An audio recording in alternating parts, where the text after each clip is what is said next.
I don't really believe in that there's a wrong way of traveling, but over and over again I see that the quality of the experience is pretty much determined by your intentions going in. Yeah, no matter if you're traveling hours and hours just to visit friends, shopping places that aren't available in your city, or just to get away from a usual daily life, I just strongly recommend to also find an intention that kind of fulfills itself every moment along the way.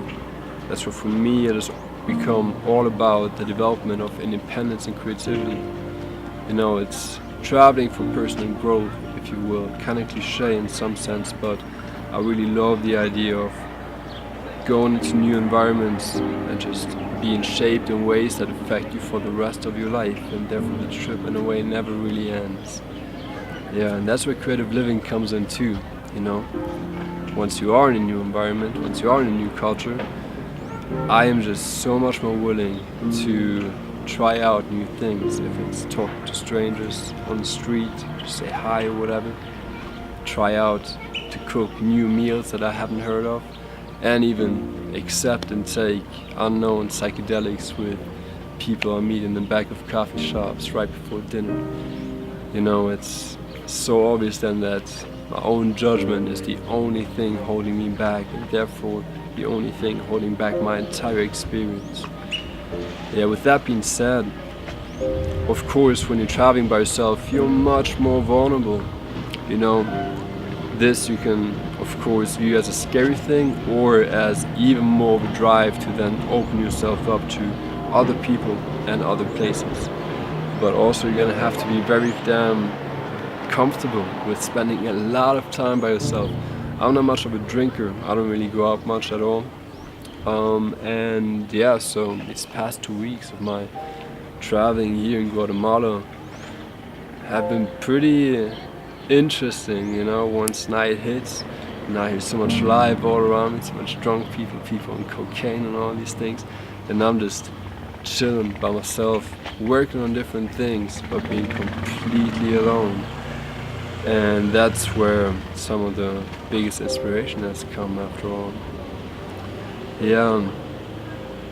Also though, mistakes and general challenges are way more intense when you're all on your own, because you are truly by yourself in your situation. You don't share the problem with anybody else, whatever problem you're having. Like just 2 days ago I tried taking out cash out of a local ATM here because I'm running very low on the local currency of quetzales, and the ATM, as I heard the money being printed, the ATM just said out of service. Then I get back to my Airbnb, get some Wi-Fi, and it shows that the $300 that I was gonna take out were still taken out of my account. So I had to really get comfortable with the thought that, oh shit, I just lost $300 and my budget for the rest of this traveling experience is way tighter than I initially planned. Of course I contacted my bank right away, but you want to find peace with the worst case scenario, because that's often then where the biggest challenge and therefore the most creativity is found in.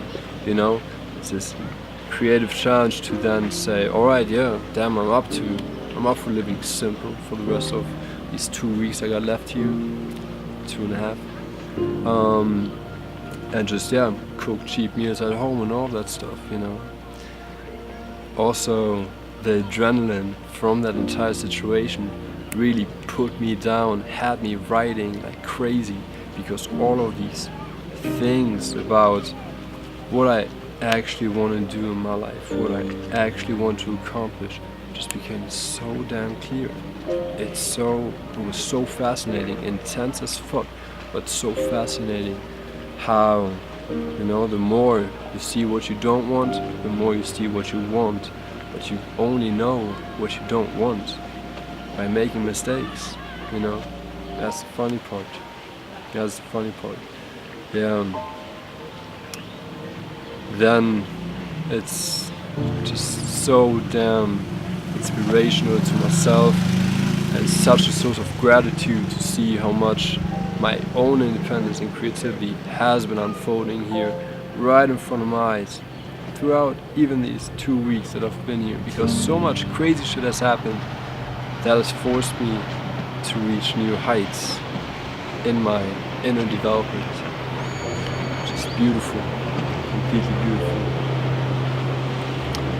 Hope you got something out of this video, or at least enjoy the story. Excuse me if the boats here are way too loud. There's a beautiful lake here right next to me. Unfortunately the lighting didn't quite support that as the background, but maybe in next video. Yeah, you definitely hear from me. I appreciate you checking in. Peace.